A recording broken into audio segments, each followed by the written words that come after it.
Ni siku nyingine mtazamaji wa Mabadiliko Chanya TV. Tunakutana ili nikujuze mambo mbalimbali kuhusu mkutano wa 30 wa nchi wanachama mkataba wa Umoja wa Mataifa mabadiliko ya tabia nchi COP30 unaoendelea mjini Belém, Brazil. Mwenyeji wako katika makala hii ni mimi Hadija Omari Mazezele. Katika jukwaa la kimataifa la mkataba wa Umoja wa Mataifa mabadiliko ya tabia nchi yani COP30 unaoendelea huko Belém, Brazil, Tanzania imesimama kidete si tu kama mshiriki bali kama kiongozi wa msimamo wa Afrika. Ikiwa mwenyekiti wa kikundi cha majadiliano ya Afrika AGN, Tanzania imesisitiza umuhimu wa huduma za hali ya hewa, sera jumuishi na mifumo ya chakula endelevu kama nguzo kuu za kukabiliana na mabadiliko ya tabia nchi kwa wakulima. Msimamo wa Tanzania kama mwakilishi wa bara la Afrika ni kwamba huduma za hali ya hewa ni muhimu kwa ajili ya kuwasaidia wakulima kufanya maamuzi sahihi kuhusu kilimo, hasa katika mazingira ya sasa yanayobadilika kwa kasi.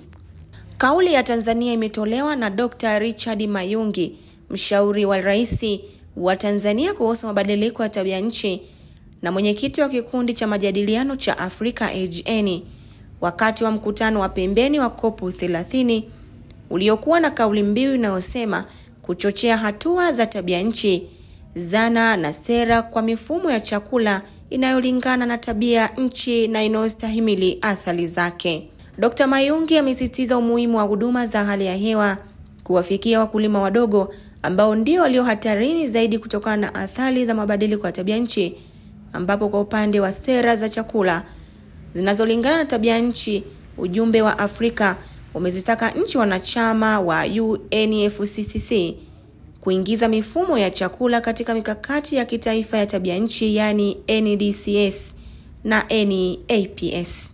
Kwa upande wa ushirikiano wa kisayansi na kiteknolojia, Dr. Richard Mayungi ametoa wito wa kuimarishwa kwa ushirikiano kati ya nchi zinazoendelea na zilizoendelea katika kubadilishana teknolojia na maarifa kuhusu mifumo ya chakula na hali ya hewa, sanjari na kuwekeza katika tafiti za ndani za mashamba ya mfano ili kuonesha kwa vitendo mafanikio ya sera bora.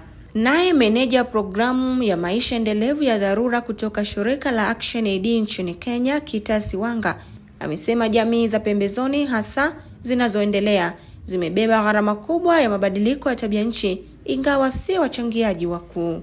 Ametoa mfano wa maporomoko ya ardhi yaliyotokea Elgeyo Marakwet, Kenya na kuua watu 36, hali inaonyesha athari za moja kwa moja za tabia nchi kwa jamii masikini.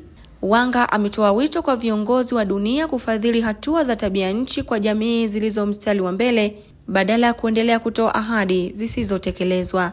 Washiriki wa kikao hicho kwa pamoja wamehimiza kuanzisha mifumo ya kitaifa ya huduma za hali ya hewa kwa kilimo, kuweka vipaumbele vya Afrika katika ajenda ya kimataifa ya tabia nchi na kuhakikisha upatikanaji wa fedha kwa ajili ya utekelezaji wa sera za chakula zinazohimili tabia nchi.